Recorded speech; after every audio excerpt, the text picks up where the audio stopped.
very much.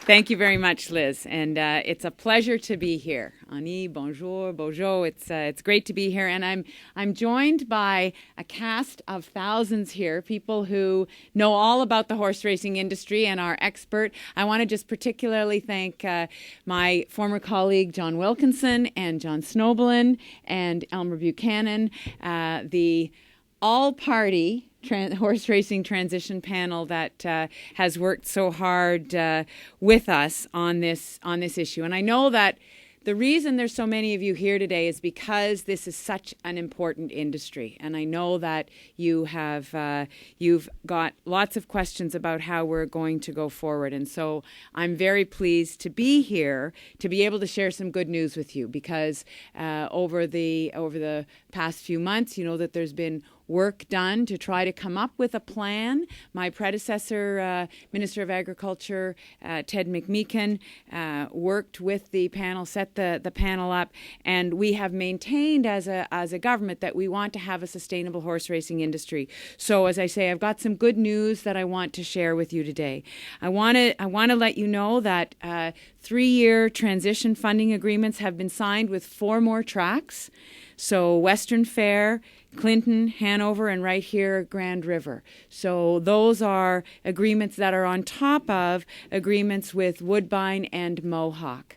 And we're expecting that more will come in the weeks to come. The negotiations are still ongoing, and I'm looking forward to more agreements. Des ententes de financement de transition de 3 ans ont été signées avec 4 autres hippodromes, soit Western Fair, Clinton, Hanover et ici même Grand River. Ceci s'ajoute aux ententes conclues avec Woodbine et Mohawk. D'autres ententes seront également conclues au cours des prochaines semaines. So we're working to ensure that the dates for the 2013 racing season will be in place and provide long-term stability to the industry, because those are the 2 questions that have been floating. Is there going to be a season this year? And what's the long-term viability of the industry? So that's the course that we're on right now. And I believe that we're making really good progress to a sustainable horse racing sector.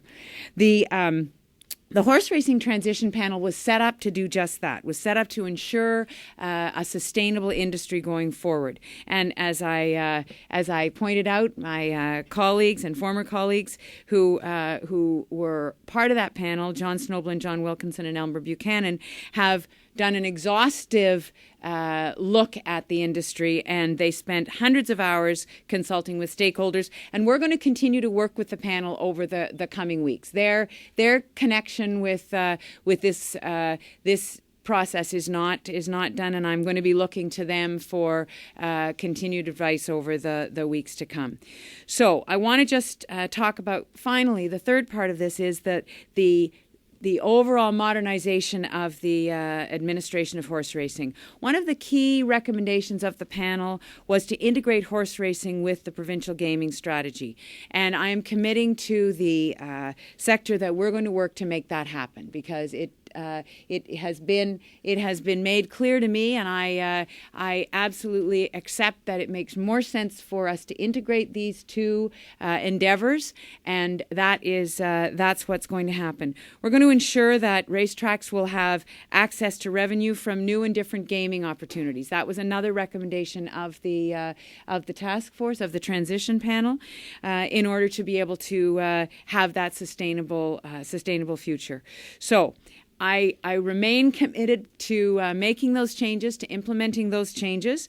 We have been and we will continue to work in consultation with the industry partners for the long-term good of the industry. And as I said to the folks outside, and I want to thank Ted. Where's Ted? I want to thank Ted for allowing us to be here and introducing me to some of the folks who work here. There's a full range of jobs that is supported by this industry, and I understand that, and that's why Minister McMeekin set up the transition panel, because we recognized that we really needed to take a look at the decision that had been made, and we needed to make sure that there weren't enormous unintended consequences of a decision that was made last year.